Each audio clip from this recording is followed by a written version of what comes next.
சீரியல்களின் full எபிசோடுகளை Sun டிவியில் ஒளிபரப்பான உடனே எக்ஸ்க்ளூசிவாக சன் நெக்ஸ்டில் மட்டும் ஃப்ரீயா பாருங்கள்.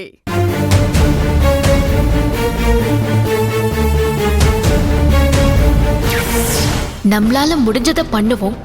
அது நமக்கும் சந்தோஷம், அவங்களுக்கும் சந்தோஷம் தான் அவங்க நினைச்சிருக்காங்க. அதுல இருக்கிற அன்பை மட்டும்தான் நீங்களும் நானும் பார்க்கணும்னு நான் சொல்றேன்.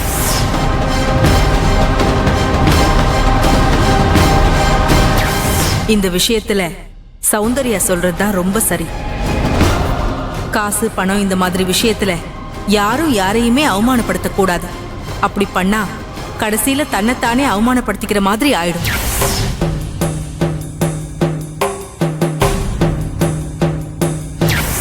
சௌந்தர்யா, நீயும் என் பொண்ணு இளமதி மாதிரி தான். இந்தா சாப்பிடு. அன்னைக்கு சௌந்தர்யா மேல இருக்கிற பாசம் அப்படி இல்லனா அவங்க பையனுக்காக உன்னை அந்த சாதாரண வீட்டுக்கு மருமகளா தாரவாத்து கொடுத்திருப்பாங்களா சொல்லு. அம்மாக்காக நான் எதை வேணாலும் செய்ய தயாரா இருக்கேன். ஆனா அத்தை சொன்ன மாதிரி நிஜமாவே அம்மாக்கு என்னை விட சௌந்தர்யா தான் முக்கியமா போயிட்டாளா?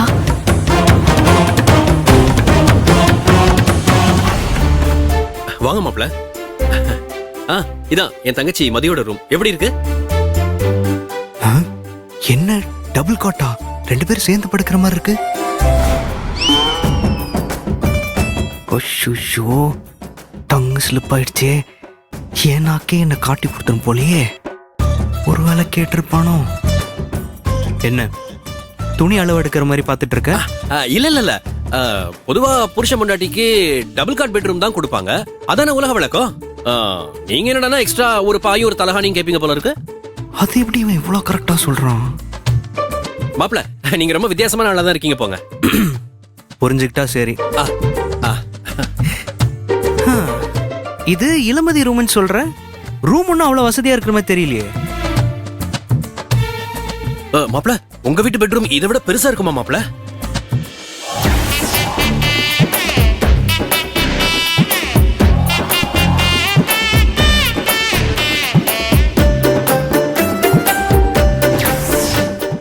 எனக்கு தற்பரம் எல்லாம் பிடிக்காது.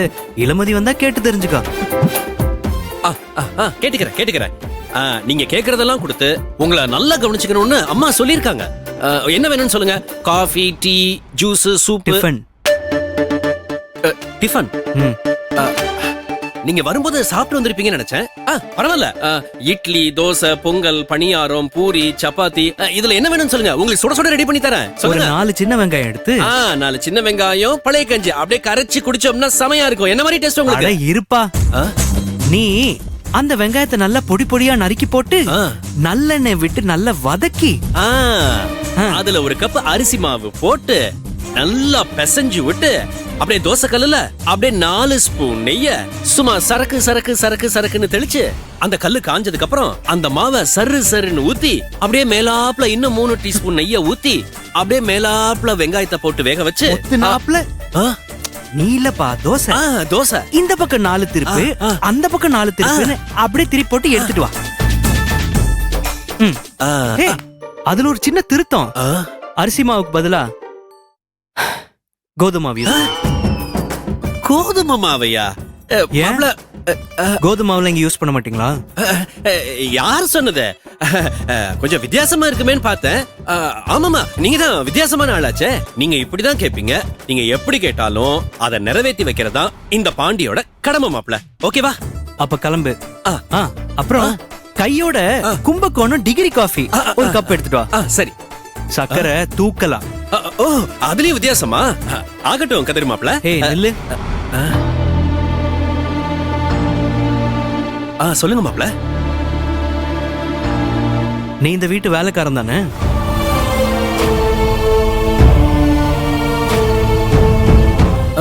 அப்படியும் சொல்லலாம். அப்படித்தான் சொல்லணும்.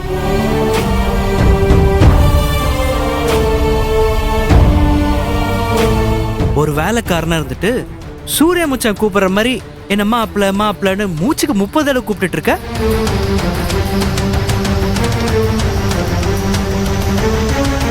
அவருக்கு மட்டும்தான் அந்த உரிமை இருக்கு. நீ எல்லாம் அப்படி கூப்பிடக்கூடாது.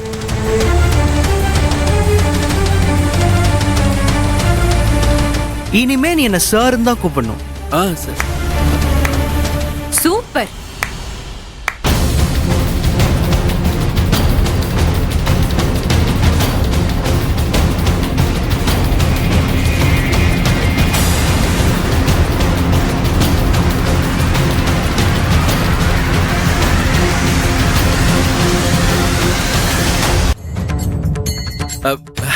மதி, மாப்பிளைக்கு ரூம் எல்லாம் சுத்தி காட்டிட்டு இருந்தா மாப்பிளைக்கு ரொம்ப பிடிச்சு போச்சு.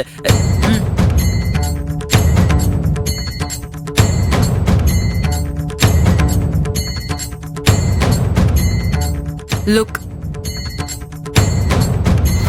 என் அண்ணன் சூர்யா வேற இவர் வேற இல்ல. ரெண்டு பேரையுமே தன்னோட பிள்ளைங்களாதான் எங்க அம்மா பாத்துட்டு இருக்காங்க. எங்க வீட்ல இருக்கிற எல்லாரும் அதை தான் மதிச்சு நடந்துட்டு இருக்காங்க. எனக்கு நனவு தெரிஞ்ச நாள்ல இருந்து சூர்யாவை எப்படி நான் அண்ணன்னு கூப்பிடுறேனோ அதே மாதிரிதான் இவரை நான் அண்ணன்னு கூப்பிட்டு இருக்கேன். அதனால இனிமே இவரை வேலைக்காரன் சொல்றது சாரன்னு கூப்பிட இதெல்லாம் என் வாயிலிருந்து வரவே வராது. இதெல்லாம் முன்னாடியே சொல்லிருக்க வேணாமா? மதி சொல்லி தெரிஞ்சுக்கிற அளவுக்கு பண்ணிட்டீங்களே. பரவாயில்ல, இனிமே நீங்க என்ன கதிர் மாப்பிள்ளன்னு கூப்பிடுங்க. அட, கதிர்னு கூப்பிடுங்க, சந்தோஷமா ஏத்துக்கிறேன். சரிங்க மாப்பிள்ள. அண்ணே, மாப்பிள்ளன்னு கூப்பிடுங்க. சரிம்மா, நான் வரேன்.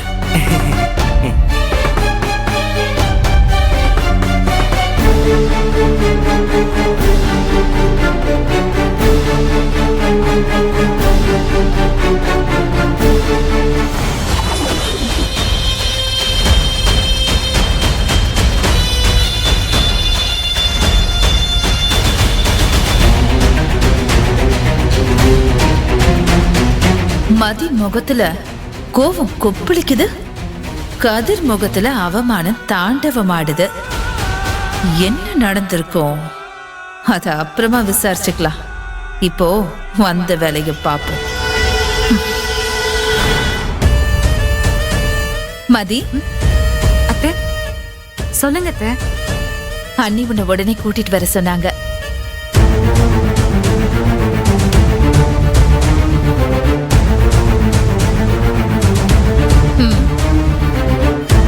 உன் அம்மா தானே கூப்பிட்டாங்க, அதுக்கு ஏன் இவ்வளவு கன்ஃபியூஸ் ஆறு? ஒன்னும் இல்ல அத்தை, போலாம். அத்தை இவகிட்ட மாப்பிள்ளையை நீ இங்கேயே தங்கிக்குங்க, சம்பந்தி வீட்டுக்கெல்லாம் போவாதீங்கன்னு சொல்ல கூப்பிட்டுருப்பாங்களோ? ஒருவேளை